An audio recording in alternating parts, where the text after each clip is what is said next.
Welcome to Film and Page. I'm Dominic, and I'm here with my special guest co-host, Marie.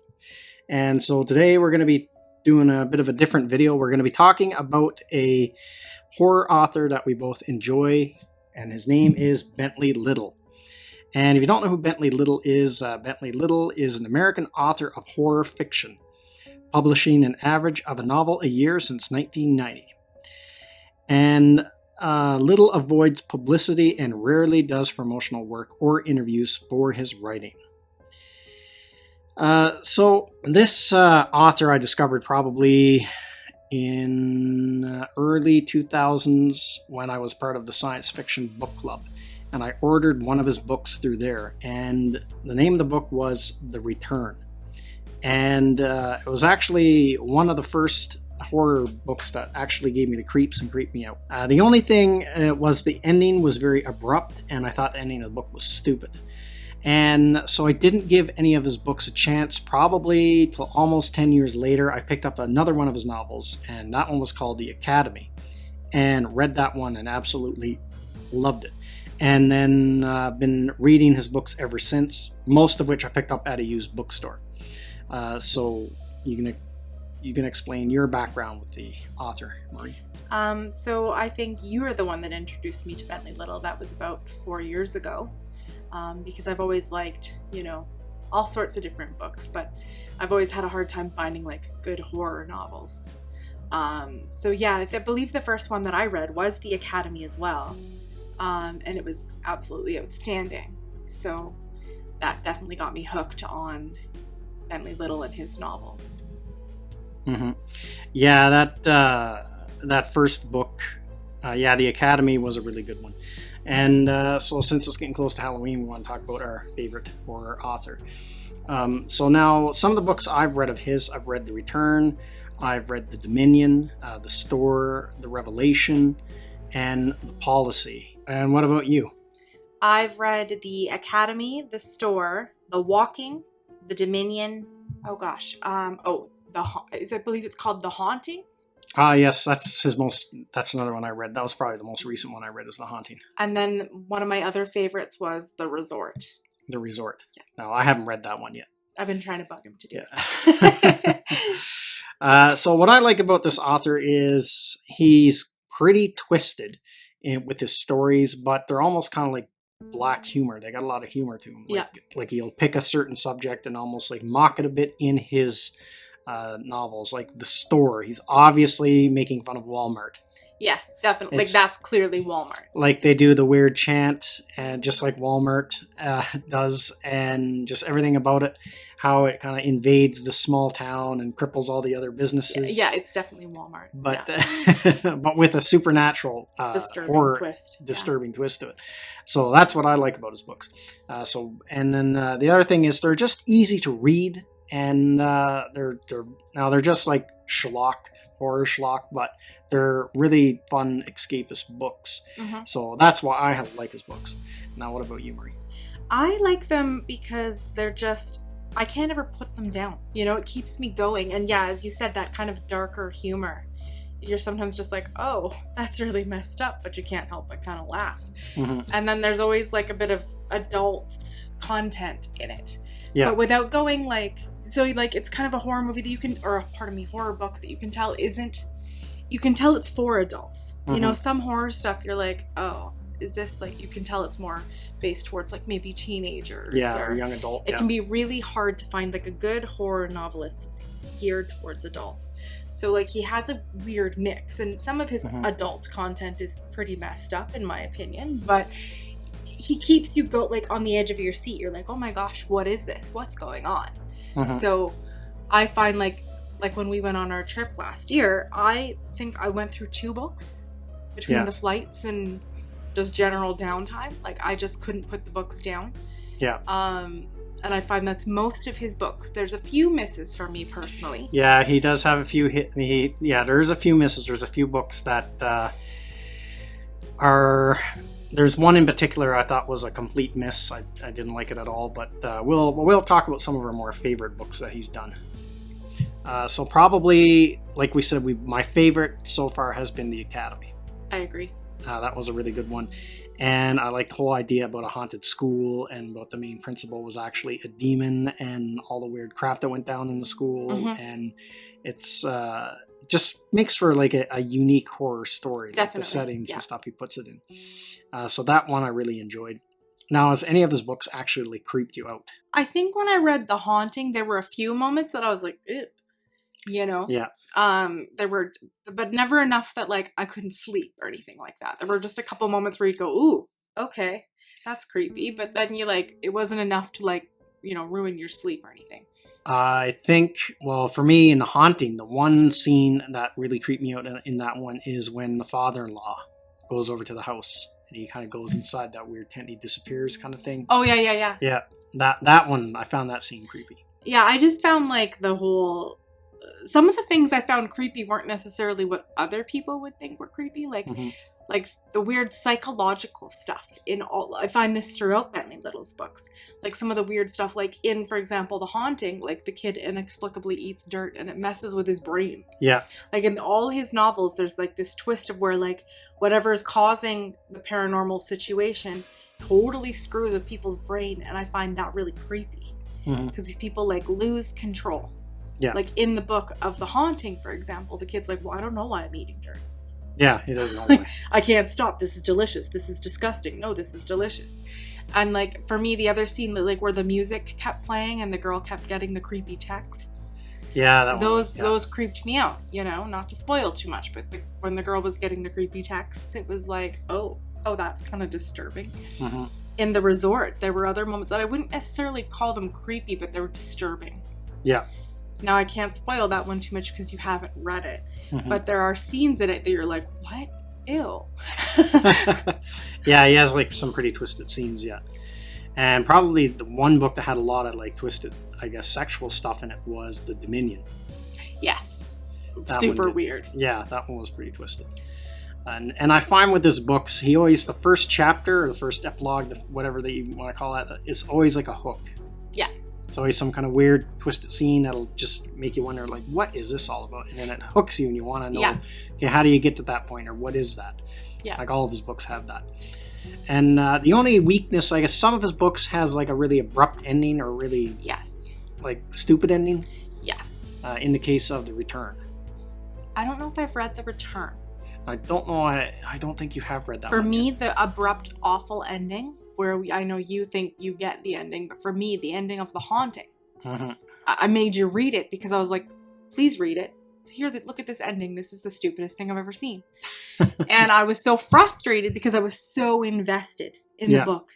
And then the way it ended for me on a personal, like personally, I felt the way it ended was just like, what? Well, that's the stupidest thing I've ever heard. And whereas you were like, well, you know, you could kind of explain that one, it made sense. See, I didn't mind ending that one. I thought it made some sense, but yeah, it's almost like he doesn't know how to end some of the books. Yeah, so like he goes so deep that then he's like, well, shoot, what do I do now? Yeah, how do I end this thing?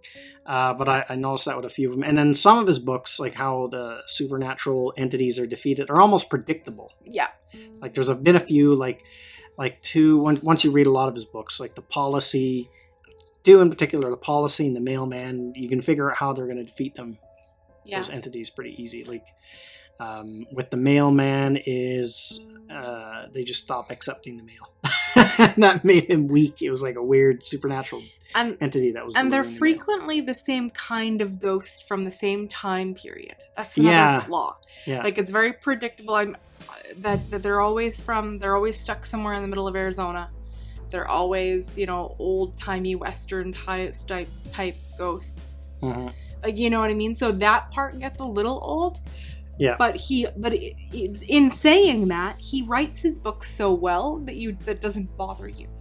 Yeah. No. And not enough to make you stop reading them because like.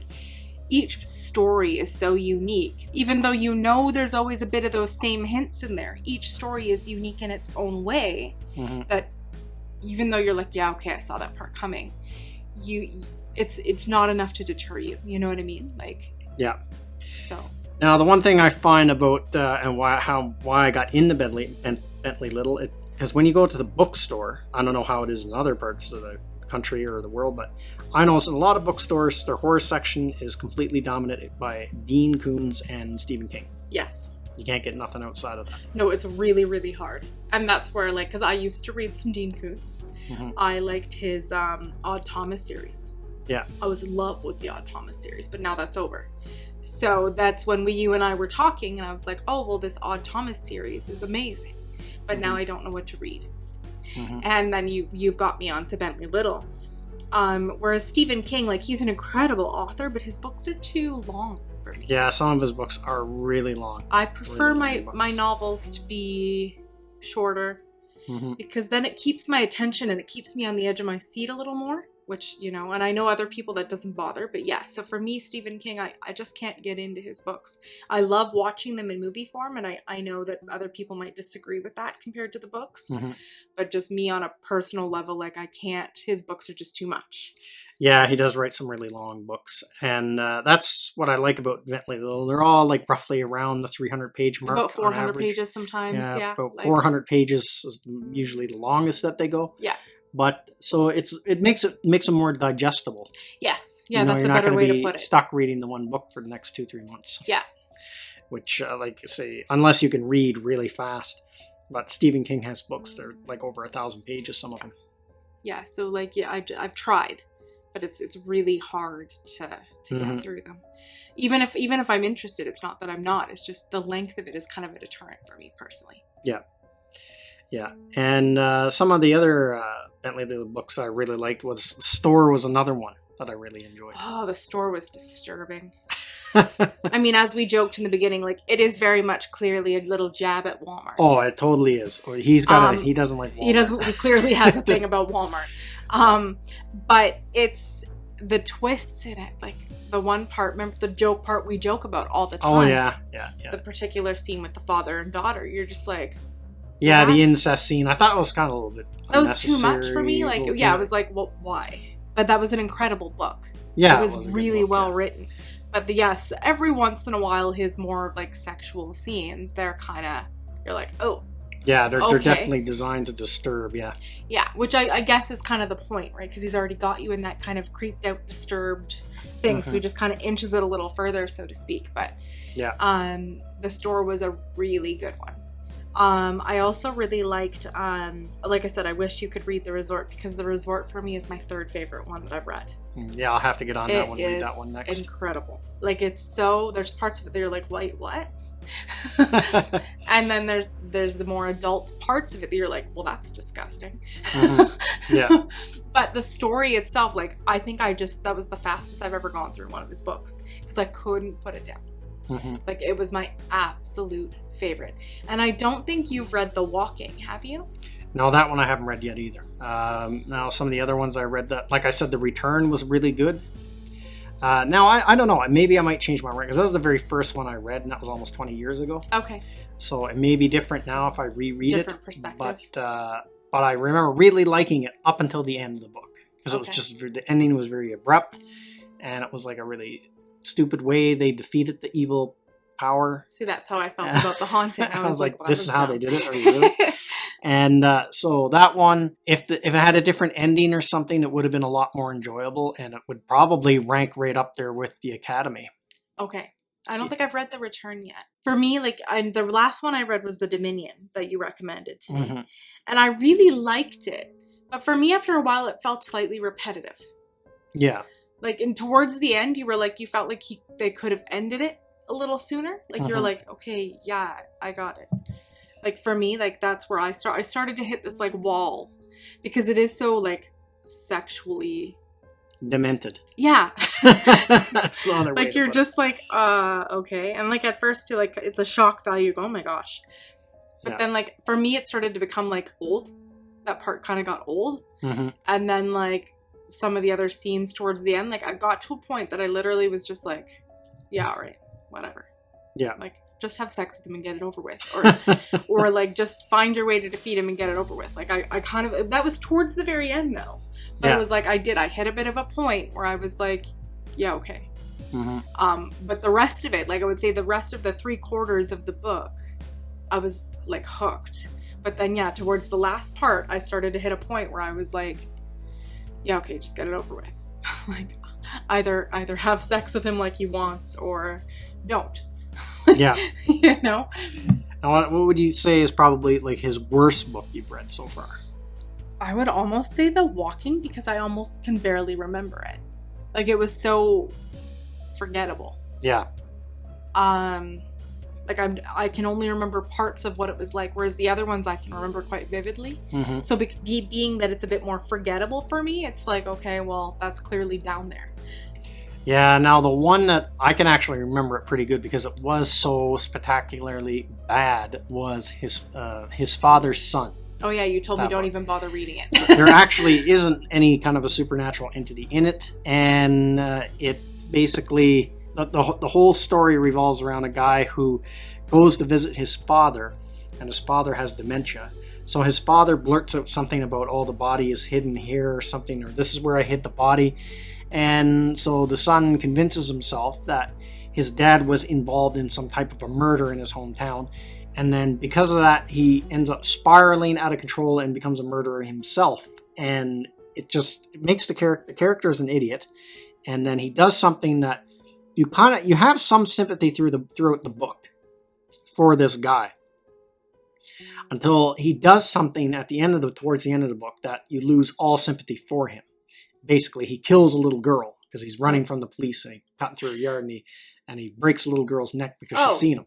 Okay. So that was on a swing. So at that point, you have no sympathy for the character, and then you realize that he discovers that his dad wasn't involved in any kind of a murder. His dad was just reciting a line from a movie he had seen once. Oh my gosh. Yeah. So it was just the whole concept was stupid. Everything about it was just bad, and it was boring. It's easily it was bad. It was his worst novel like if that was his first book I ever read, I don't think I would have read any of his other books. I don't think I would have given him a chance. But it was so bad. So that's the worst one of his I've read. Yeah. See, like I said, like The Walking for me, like I remember parts, but not even enough that I could describe it to you. Mm-hmm. Because like I just read it and then I was like, okay, well I may as well finish it. That's right. That's the point I kind of got to with that one. Yeah. My top three, like nothing beats those top three. Mm-hmm. So the store, for me it's the academy, the store, the resort, and then the haunting and things like that. Yeah. But sometimes, like I said, the one flaw with Bentley Little, not to sound repetitive, but the one flaw is the predictability in certain aspects. Yeah, his books do. When you read a lot of them, he's basically got a formula. Yeah. That he sticks with. Yes. And then, a lot of his books follow a formula.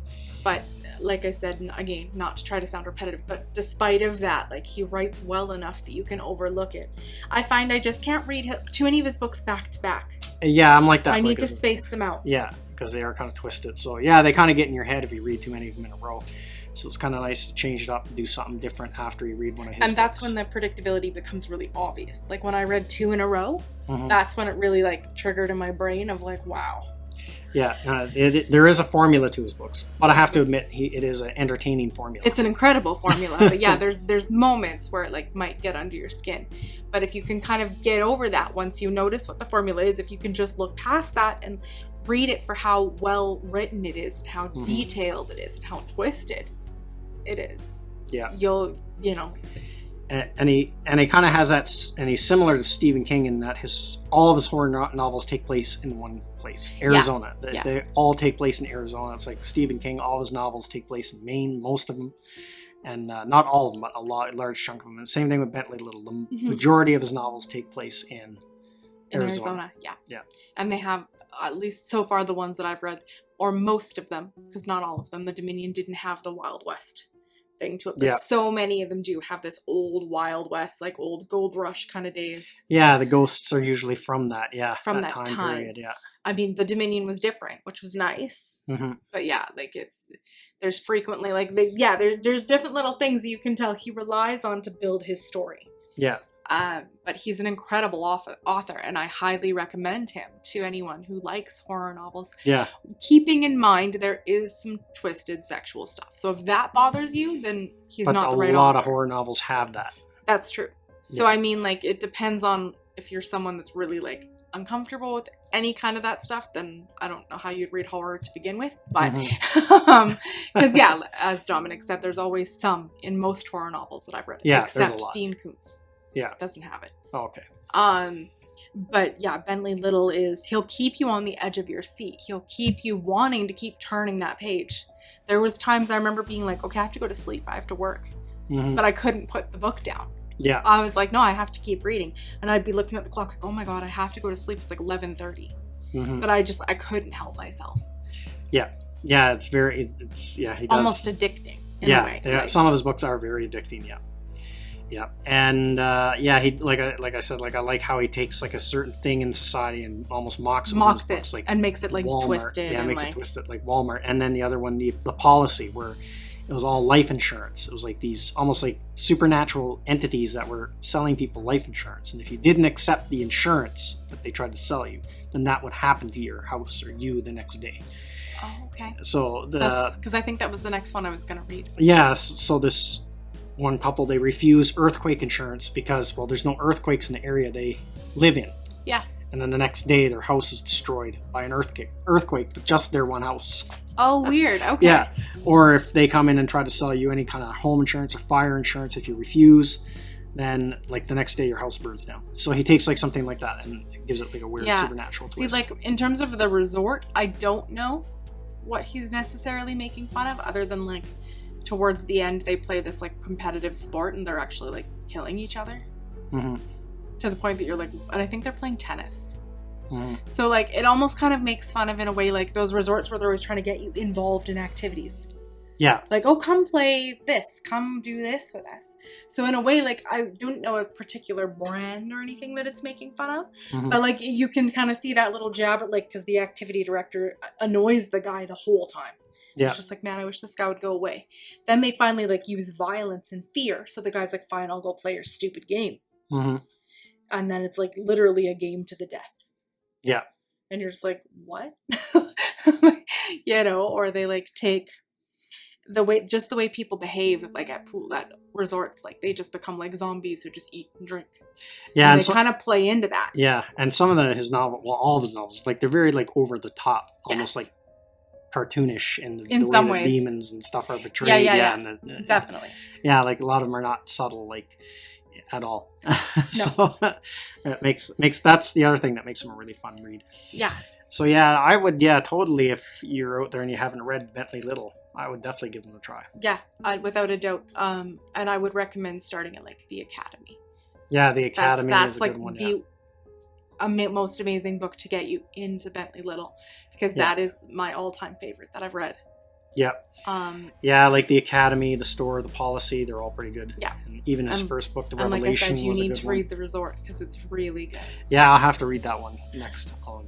But yeah, like if you're looking for some kind of creepy, on the edge of your seat, disturbing type novel, grab a Bentley Little book.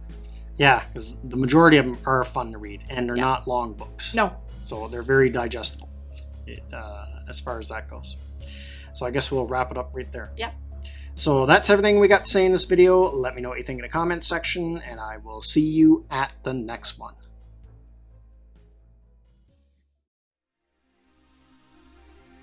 I'd like to say thank you to all of my subscribers. I appreciate you all in helping this channel grow. If you're new to the channel, don't forget to like, share, and subscribe. Also, don't forget to hit the bell icon so you'll be notified when new videos are uploaded.